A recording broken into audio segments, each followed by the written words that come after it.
All right, everyone, welcome back into another props video. Give me a touch on the top prop bets for this Monday night showdown between the Cincinnati Bengals and the Dallas Cowboys. Now, I'll show you guys this in just a second, but we are only getting one good EV bet, and that's going to be an underdog. I'll show you guys that bet. So this video is going to be more focused on just the general best bets that I personally see in this game rather than trying to gain an edge on PrizePicks or underdog. If you guys don't know what I mean by that for this video, that really doesn't matter. I'm just going to be calling out my favorite bets based off of how Vegas sees the game going and where we can attack some bets based off of that. So with that, guys, let's go on and get into it.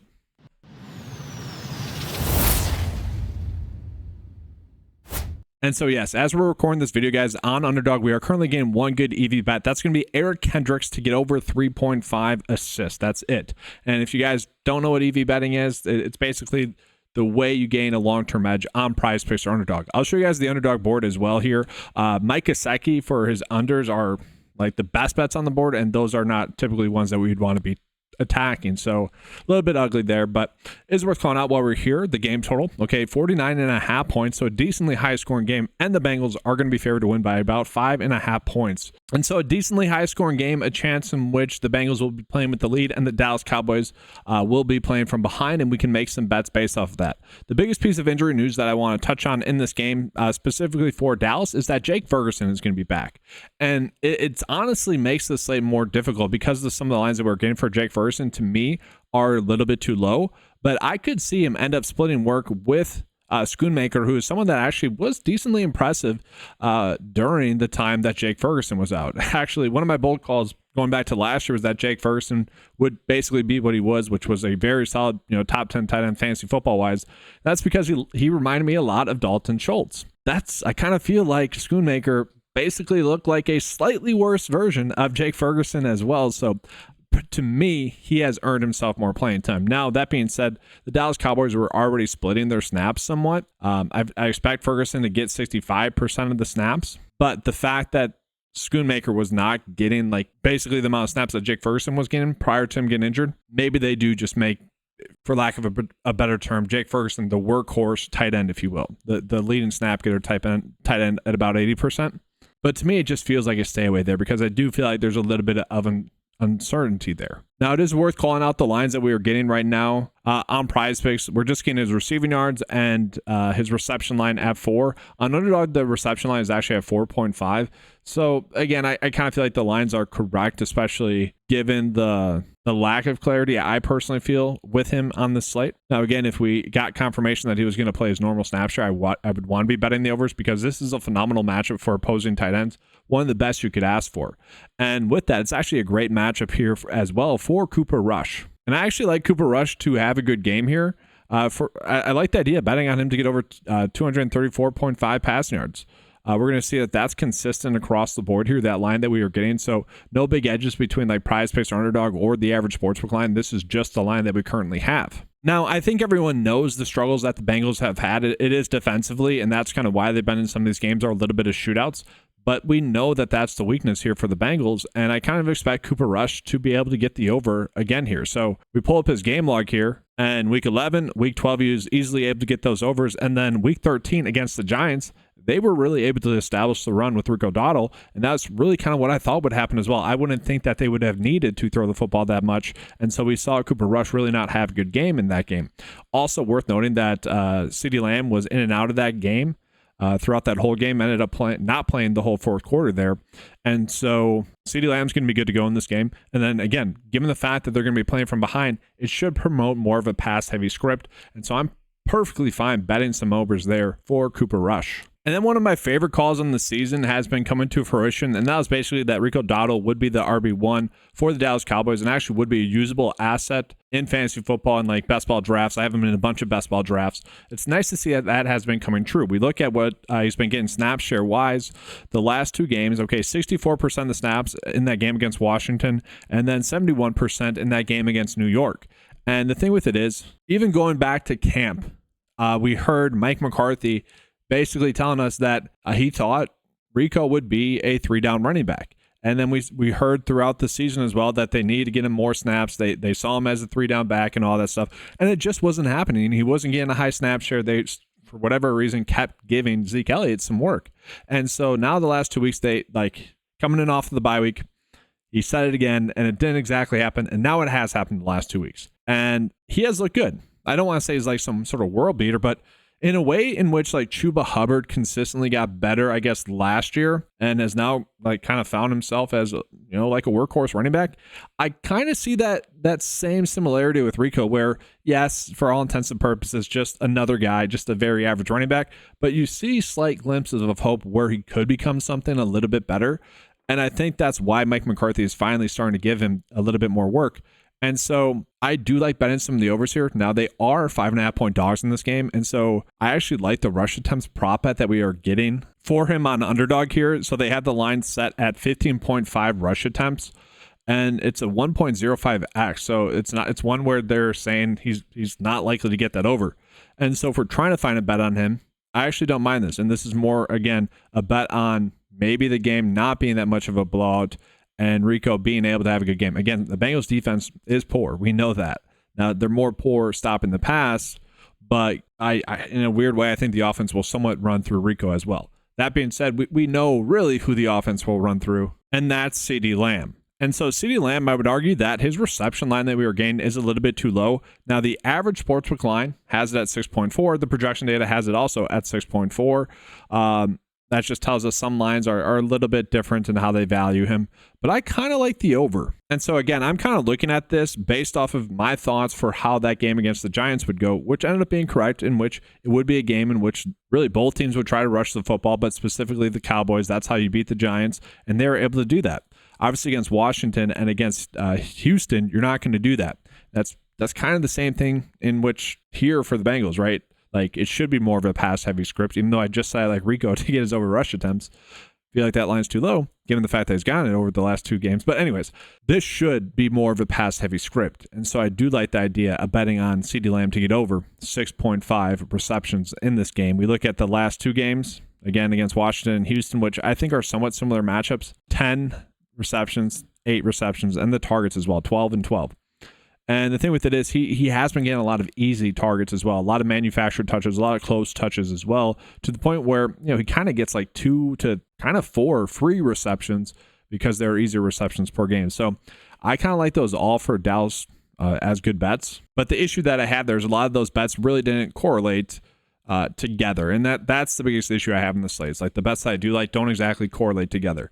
And then let's go ahead and get into the Cincinnati Bengals. So I might as well talk about Mike Gesicki here because the best bets, and I say that in quotations because it's only about a 52.6% likely to hit here, but the best bets right now is like Mike Gesicki to get under 26.5 receiving yards.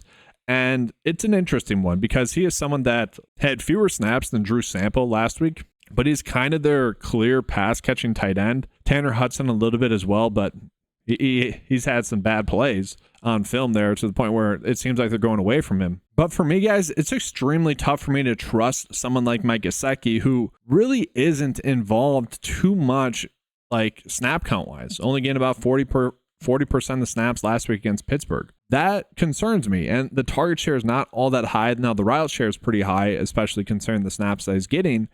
But we look at the game log, and he does keep producing. And he has been relatively impressive as well. So for me, this is my long way of saying I don't want to bet on him either way. Like, for the most part, we want to trust Vegas and their lines and whatnot. But honestly, given the role that he's had, and like he hasn't had the role, he hasn't had the snaps. Like if he had 60% of the snaps, I'd be happy to bet overs here. So for me, guys, it just feels like a stay away. And then let's go ahead and jump on into T. Higgins, guys. T. Higgins and Jamar Chase both played 90% of the snaps last week, and they both get a pretty good matchup here against the Dallas Cowboys as well. Both going to get targeted heavily. Let's just pull them both up because their lines to me are actually correct as well.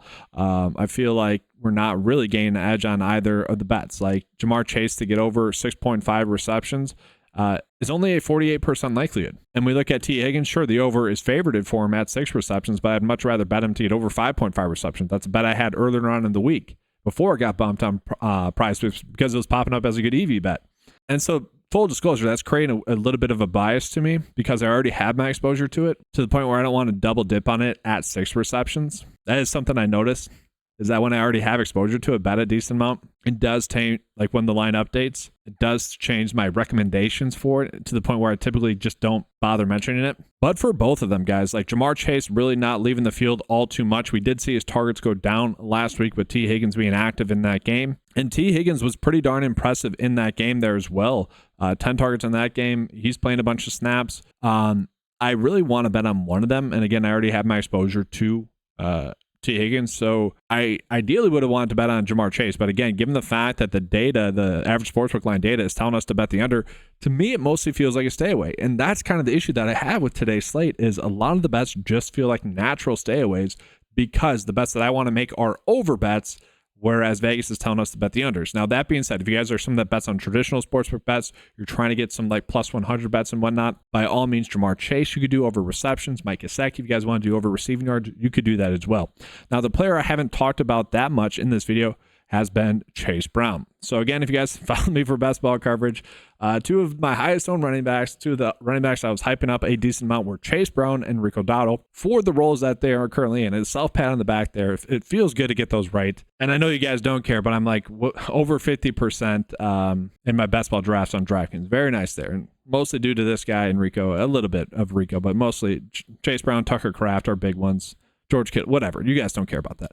Anyways, looking at Chase Brown here, guys. Chase Brown has been a stud, okay? He literally has gotten 96 of the 97 RB touches for the Cincinnati Bengals since Zach Moss has been out.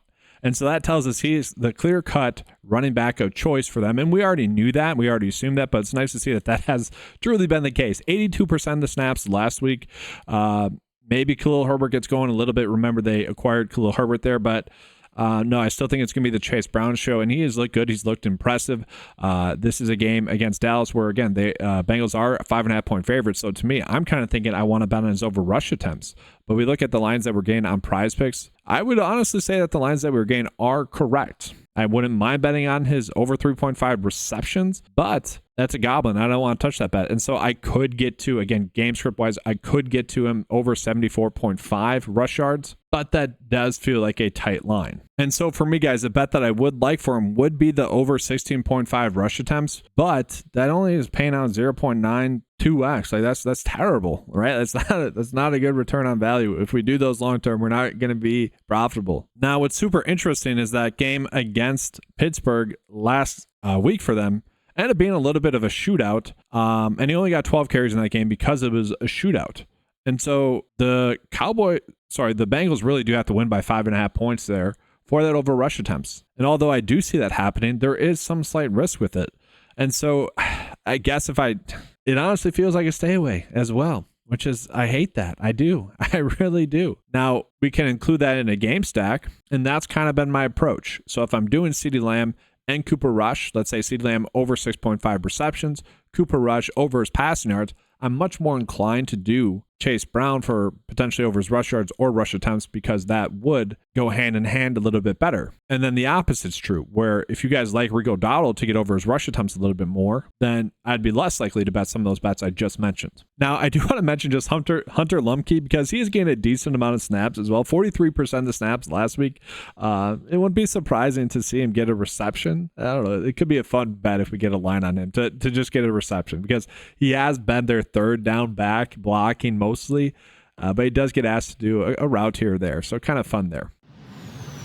All right, guys, so going to be getting into the 9 to 5 bet of the day here. But first, I want to remind you guys of the promo code that's going on the website. Use the promo code KEEPCASH and get 20% off your first 9 to 5 month membership. Take advantage of that, guys. It's the best value out there. And as well, if you guys are someone that has never signed up for Underdog, make sure to do so. And when you do, use the promo code 925, the letters spelt out.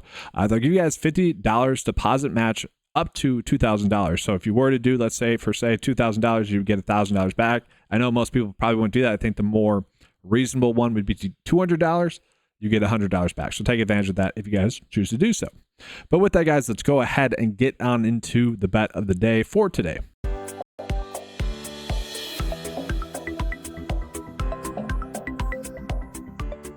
All right, guys, so getting into the 9 to 5 bet of the day today. I am showing it based off of the underdog slip that I ran out, but I'm not necessarily saying that we need to make this bet on underdog. We are currently getting one good EV bet, and that is Eric Kendricks to get over 3.5 assists. And so obviously I used that bet here on this bet slip. From there, some of these bets are more game script bets, as I literally just spelled out. So for those that just skip to the end, go back a minute into this video and you guys will see my thoughts on kind of game stacking this game. But we are chasing some bets here that are decently likely to hit. So this is not going to be the best payout, which kind of sucks. But I do think T. Higgins over 5.5 receptions. I mentioned I already have exposure to that. I do decently like that, playing 90% of the snaps. Going to get a lot of targets. Soft matchup here against Dallas. Then given the game script where the Bengals are 5.5 point favorites, that should promote Chase Brown to get his over rush attempts here as well, given the fact that he's gotten 96% of the rush attempts for the Bengals since Zach Moss has left. But I do like the role that Rico is getting. I do think that the Cowboys will try to establish the run, even though that the matchup here with the Bengals is one in which you want to throw against them. And so with that, guys, the only bet that I can really recommend on PrizePicks that I'm okay betting on right now as it sits, they don't have any fantasy score lines out just yet. Lines are actually pretty limited. Is actually going to be CeeDee Lamb to get over 6.5 receptions. Again, given the fact that this is a much more fruitful matchup and a matchup in which they're going to be playing from behind, that should promote CeeDee Lamb to get a lot more targets. And remember, he sat out the tail end of the game last week against the Giants, so that should bode well for him there as well. That's going to do it for this video, guys. Wish I could give you guys more bets, and honestly, wish I could give you guys more confidence in some of those bets, or yeah, I mean, we just don't have that. That's just the slate that we have. It's a little bit annoying. Not going to be a night in which I'm betting too much, just because of the lack of edges that we have, or the bets that I want to be on. The data doesn't necessarily correlate with those bets. So definitely going to be a more limited slate. I'm going to kick back my feet, celebrate a lot of my best balls advancing, and hopefully Rico Dowdle and Chase Brown do go off, because that'd be even more fun for me. All right, guys, that's going to do it. Make sure to leave a like. That does help out a lot. Comment as well. Comment your guys' favorite prop bet. That's going to be all. Thanks for watching. Good luck. And as always, let's keep cashing.